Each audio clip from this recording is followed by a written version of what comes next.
Pastor Mark Burns, we are happy to welcome you here, and this is an honor to meet you. Thank you so much for flying here to Rome, and we are happy to welcome you here in Europe once again.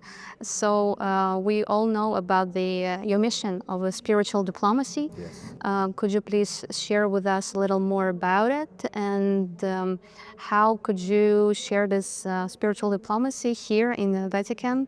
Well, first of all, I'm just want to tell Alatra and all of the volunteers again the amazing work that you all do to bring peace and humanity around the world. I'm again spending time with your wonderful president and just the whole entire team.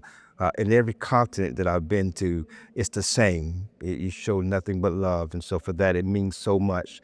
That we're working together to push the message of spiritual diplomacy around the world, which ultimately I think we share the same message, the same mission, which is to help end wars and bring peace to every human being, despite the color of their skin, despite their race or their culture or who they pray to or their religion, but that every human being has right to be free.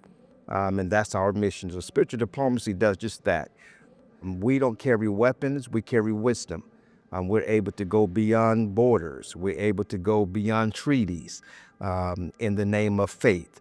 And so whether I'm speaking with a Hindu faith healer or a Buddhist monk or Islamic imam or Catholic priest, it's all about bringing unity and peace. We call quiet diplomacy.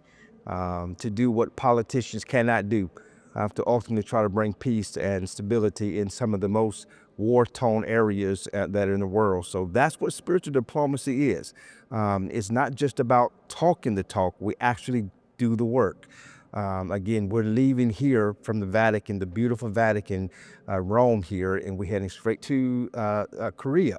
And there's a situation that's happened there. And so what Mother Moon and the injustices that are happening with the Universal Church, that's what spiritual diplomacy is all about. President Trump will be there at the same time, and we'll be there to help bring as much peace as possible. My prayer is that through partnering with Alatra and partnering with this amazing organization and you amazing volunteers around the world, you inspire me so much just to see the power of volunteers and the love that all of you all have for humanity without getting a pat on the back, without getting interviewed, without being told you're doing a good job. You are the true unsung heroes that are out there. And so partnering with you all, knowing that this message is getting around the world, and Marina and the wonderful work that she's doing, I have to give her a big shout out because I get to spend time with your wonderful president and kindness that she has behind the scenes, on camera, in front of the camera. It's all about the mission, mission, mission, mission. So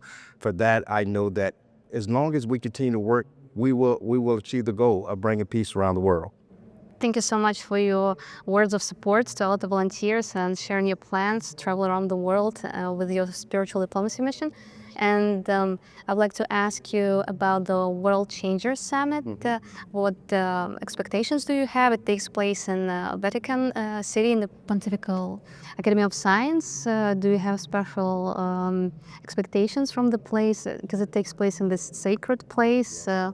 Well, again, it's just interfaith. Again, special thanks to Sir Professor Androli for the invitation to doing such great event, this 10th annual World Changers Summit that is happening, as you stated, to where world leaders are coming together, world peace leaders who operate in different capacities are coming together to do just that. Talk about how we can push the ball forward, how we can continue to work together. And it is just amazing to do it at such a spiritual place of the Vatican that is one of the center places of Christianity around the world. But not just the Christian faith, all the faiths that come here and pay homage and honor to the Catholic Church, which is the largest Christian church in the world. And so to be partnering with this amazing organization, to be able to speak in such a sacred place at the Pontifical Academy of Science that's happening, it's a huge, huge honor. And I'm just so humbled to be one of the voices that will be speaking.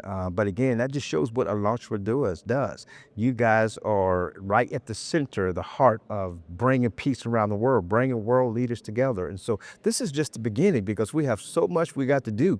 I'm excited about the event that's coming up. I know you're going to ask about that. Of course, we have the government shutdown, so we had to postpone the event to a different time. And I pray that we'll be able to get both parties together in Washington, D.C., Democrats and Republicans come together, and so we can reopen the government where, again, world leaders are coming all over the world to Capitol Hill, partnering with Alatra and the wonderful things you guys are doing to just bring peace. Talk about spiritual diplomacy. This wonderful pen is on my shoulder here that everybody's talking about. Everybody wants one. So you got to work, you got to do what you guys are doing. Each and every one of you are spiritual diplomats, and you deserve a spiritual diplomat pen. And so, but yeah, this is what this is all about. And to see a smile on the face, to see those who are getting treated illy, to find justice done for them, and to see doing that with one hand tied behind your back as volunteers, that's a very special thing. Professor Andreoli also will be a speaker at the upcoming conference. Yes, he will. Again, he accepted it. He's so excited about coming, and we have people from all over the world. Again, the professor is coming himself, and we will be presenting him with an award tomorrow. He already knows this, but we're going to give him a special award for being a special spiritual diplomat, for putting on such a great event and allowing us to be a part of it, allowing Alatra to be a part of it, and to give him the access to that most people don't get to spread the gospel, spread the word of truth and peace, and spread human beings coming together to do great things, to lift each other up. Thank you so much for sharing about this. And we understand that spiritual diplomacy, it's about unity. Yes. What about, how do we explain this message to other people? Well, I mean, anybody that is a person of faith and they are praying for their political leaders, regardless of the country you're part of, if you're actively praying for your spiritual or for your political leaders around the world, and you're acting that these political leaders do good by their people, to be reminded that the power they have was designed to help the people they've been assigned to lead, and not push them down, or not to lord over them, or to mistreat them with abuse of power, but to use that power to make life better. And if you are praying for whatever faith you're in, and you're one of those people who are praying actively for your political leaders, then you are a spiritual diplomat. And we want you to be a part of what we're doing, spiritualdiplomats.org, spiritualdiplomats.org. And from there, you discover how you can become a spiritual diplomat. And of course, we will make sure that you get one of these special pins that we have had made. But it's just a symbol to show the world that you are an active person that is a person of faith, but you're also politically minded to help bring peace, and to remind the elected officials that you are to use that power, not to abuse it, but to lift up people, to raise them up from the ashes, to use that power to serve them, that you have come to serve and not be served by the people you've been chosen to serve. That's a nice message. Thank you for sharing. How do you see the future of your mission of the spiritual diplomacy, how it can develop, and how can anyone become a spiritual diplomat? Well, I see it growing. I mean, again, we started in such a short amount of time, but we discovered almost every faith, no faith has rejected the ideal of becoming a spiritual diplomat. Not one person that I've spoken to, regardless of the faith that they are, have rejected the ideal of what we're doing. And that is creating a network of men and women of all faiths to be able to communicate where their governments cannot communicate, to go where their treaties don't allow them to go, to have conversations on both sides of the aisles, where enemies who are pointing guns at each other, where we as spiritual diplomats can go and have quiet diplomacy. And I, as a pastor, can speak to a Islamic imam and begin to have conversations through faith, and to bypass what the media, because the media is dangerous. The media is absolutely dangerous. The media is part of the problem. The media, they're one-sided. They have their own agenda, and they pit people against each other. Where those of us of faith can bypass the media. and we can communicate directly with each other, and we can see what's actually being said, what's actually happening. That's exactly what happened to Ukraine. How I was able to communicate, bypass what the media has told, the lies the media told to me, and realize what was the truth. And so as I was connecting with Jewish rabbis in Ukraine, the chief rabbi of Ukraine, and I was able to discover what was being said in the media was not what was actually happening on the ground. And so I see it growing more and more and more. They realize that politics is killing people and politics is hurting people. Whether you are from Sudan or whether you're from Somalia or whether you're from South or North Korea, it's killing people because people use the media as a weapon. But for those of us who operate in faith, those of us who operate in peace, those of us who have no agenda other than the least of them, as Paul said in the Bible, have an opportunity to rise up from the ashes. The least of them should be able to eat and have food and have shelter over their house. The least of them, regardless of their educational background, regardless of their race, their color, their creed, their religion, the least of them should have an advocate that will fight for them and allow them to live in peace and harmony. That's whom we're fighting for. And that's the majority of us. That's the heartbeat for the majority of us. A few politicians who make all the money, they don't care about the common man, the common woman around the world. They use faith and religion. They're pitting Christians against Muslims, Muslims against Christians, Christians against Jews, Jews against Muslims. And they keep us in this cycle of hatred amongst each other when you realize most of us, if not all of us, we want the same thing. We may worship different, we may talk different, we may look different, we may practice our faith in different matters, but that's okay. But that doesn't stop us from loving each other and coming together on a common ground, which is peace, prosperity for all men and all women, bypassing the things that separate us and surround ourselves around the things that unify us. I see it continuously growing and growing and growing and growing. How can people become a spiritual diplomat? Go to spiritualdiplomats.org and you can learn everything there is about spiritual diplomacy and the wonderful work that Allotra is doing. I mean, we're in this thing together. This is a team effort. And so what Marina and the rest of the team, the thousands of volunteers all over the world that pushes this message of peace and love without any type of desire to get recognized. That's what this is about. Politicians, most of them, they only would do nice things just to get recognized. But we are working, regardless if we get praised or not, our reward is to see the least of them prosper around the world, and that's our goal.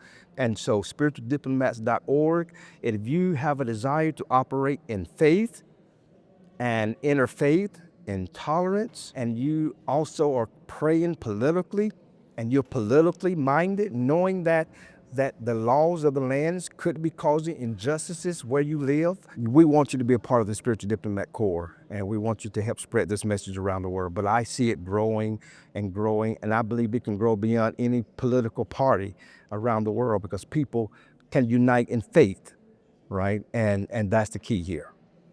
Thank you so much for your words. And it's true that Allatra volunteers all over the world also basically spreading these human universal values, spreading awareness about human rights, and maybe not even realizing that we're already spiritual diplomats because we're raising awareness about these important issues. You most definitely, listen, I'm telling every volunteer, you are now also a spiritual diplomat. So you too need to get we need to get one of these lapel pins. You wear it with pride because you're telling the rest of the world that I stand for peace, prosperity, love. I stand for religious tolerance, and I am to lift up my brother and my sister, never to push them down. If you're watching this and you're an Allatra volunteer, then yes, you are a spiritual diplomat. Thank you so much for your inspiration. A few words about the events we currently attending. So the book was published by Professor Andreoli, Quantum Computing, AI, and the Future of Humanity. And how do you think how these topics could be combined when it comes to AI and moral aspects, and what role Vatican plays in this aspect? Well, it's so important that there be a moral compass when it concerns AI or the newest technology, because when there's not a moral compass, then you're creating technologies that's ran by men who have no moral compass, and therefore that can create corruption, or that creates lopsidedness, where you see the poor doing all the work and only the few rich getting the reward. But when there's more compass and there's more people of faith involved in AI, involved in technology, then the same technology can be used to build houses. It can be used to create greater farms. It can be used to feed people. It can be used to health care for people around the world at a very low cost. When there's people that have clear moral compass, like Professor Andrelli and others who are mixing AI. So we have to be involved. If we're not involved, again, only the few rich, corrupt men will take advantage of this type of a technology, and they will use it just to benefit them and not the rest of the world. So this is so important that we're doing this here at the Vatican, here in Rome. What is so important what the professor is doing to bring AI transcendence to a more compass mentality, where he has, fathers and people of faith on panels talking about this very thing. So if we are involved as people of faith with good morals and a good moral compass, then we get to use that technology not to destroy or to belittle man, but to raise them up. Thank you so much for your powerful words you shared with us today, and it's truly an honor to talk to you and to collaborate and be friends with you as a ALLATRA movement. Any words you would like to wish to our viewers? Well, again, to everybody that's watching, I'm just going to talk to you right here. To everybody that is watching, listen, this is just the beginning. Okay, there's ALLATRA by itself is already powerful. ALLATRA by itself is already magnificent. But God has brought us together to use this mouth of mine that's going to be as loud as possible to tell the whole world what God is doing as we partnering together. And so this is something exciting that's going to happen, and you are a part of it. So don't sway. I've said this before. Don't get too tired. Don't get weary, because we have more lives to save. We have more people to feed. We have more injustices to get justice. We need to get more people out of jail. And only you and you alone, no matter where you are, how small you may think you are, you're not small. You're part of the grain. We need you. And when there's a lot of grain, there's a lot of power. You may feel like you're by yourself with one piece of grain, but no, you're part of the larger piece of grain. And when you put all that grain in one bowl, we become a powerful unit. And that's what's happening right here with us partnering together. You are part of that grain, and we have a lot of evil to knock out together.